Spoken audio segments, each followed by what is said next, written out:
Sur les terres des sables chauds, là où les pierres de Karnak se dressent fièrement sous le ciel infini, nous parvient une histoire profondément enracinée dans les traditions mystiques des Congo.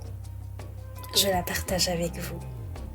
Ce peuple, bien avant l'avènement des pharaons, avait bâti une civilisation majestueuse, guidée par les principes sacrés du Bumuntu. Les Kongo-Dia-Tama, héritiers terrestres des Kongo-Dia-Ntangi dont nous avons déjà parlé dans un épisode précédent, ont érigé le Bumuntu et ses principes comme la base et le fondement de leur civilisation. Parmi les Ntinu, rois et reines que connut l'Égypte antique, un Ntinu se détacha par sa sagesse et sa vision inspirée.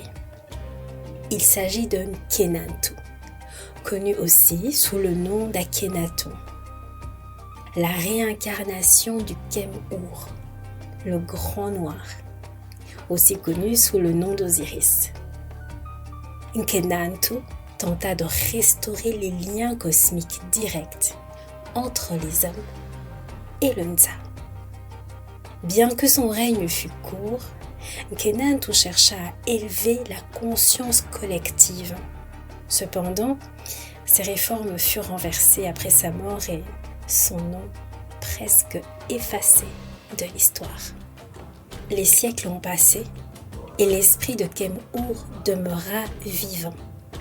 Sa dernière réincarnation connue s'est faite lors de la colonisation belge dans l'actuelle République démocratique du Congo sous le nom de Simon Kimbangu. Ce dernier prophétisa la venue des enfants de la promesse, les Bana Bilaka, connus aussi sous le nom d'enfants indigo ou enfants cristal. En cette période de transition, qui passe de l'ère du poisson à l'ère du Verseau, les Bana Bilaka se manifestent parmi nous.